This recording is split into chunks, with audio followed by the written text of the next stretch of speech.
Coming to the 13th sum, the figure is not given. Based on the question, we must draw this figure. B is given as 35 degree and C is given as 65 degree, and you need to arrange the sides BX, CX and AX in the descending order. How are we going to do? See, this is 35, this is 65, which is 100. So, this angle A is 80 degree, but it is given AX is bisector, which means this is 40 and this is 40. Now, we are bothered only about BX, AX and CX. So, accordingly we are going to consider the triangle.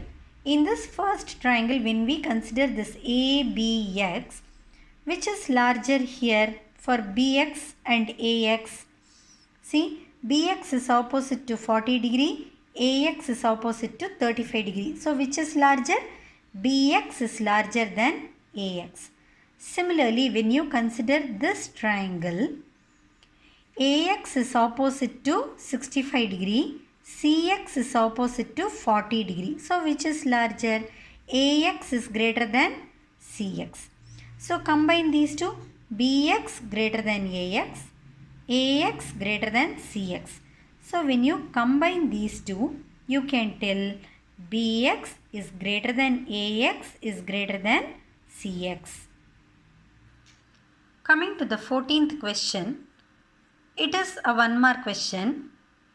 It is said that DEF is a triangle with angle E as 60 degree and D as 30 degree. Which is the longest side and which is the shortest side? So, if these two measurements are 30 and 60, then obviously the third must be 90 degree. Already we have learnt the hypotenuse will be the longest side in a right angle triangle. So, opposite to this 90 degree is DE. This is the longest side, and opposite to 30 is EF, which is the shortest side. In the 15th question, it is given ABC is a right angle triangle. This BCA is twice BAC. And what you need to prove is the side AC is 2 times BC. So, you will write what is given to prove everything. Since this is given as twice this angle, if I take this as X, this will be 2x. To prove this, we need to do some construction. What we are going to do is produce this BC to the point D and join AD. And how are we going to produce? We are producing in such a way that BC is equal to BD. Now, can you see two triangles? We are going to first show that these two triangles are congruent. Okay, when you consider this triangle and this triangle, AD is the common side and both have this 90 degree. Then what else? We have constructed in such a way BC equals BD. So, though 90 degree is there, we will not consider this as RHS rule, because RHS rule means we need to consider the hypotenuse. We are not considering the hypotenuse, instead we are considering side, angle and side. So, under SAS congruence, these two triangles are congruent.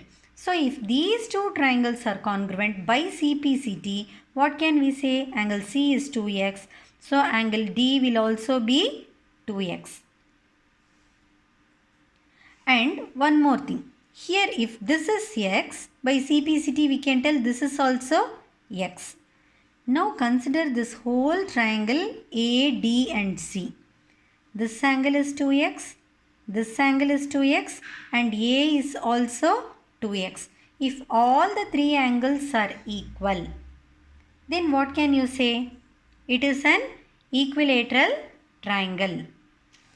So, if it is equilateral triangle, then all the three sides must be equal. That is, AC will be equal to AD, it will be equal to CD. That is, AC is equal to CD. but CD is made up of BC plus BD. But BD is equal to BC. So we can tell CD is made up of 2 times BC.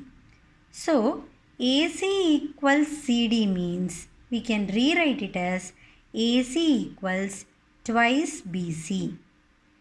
So here goes the solution.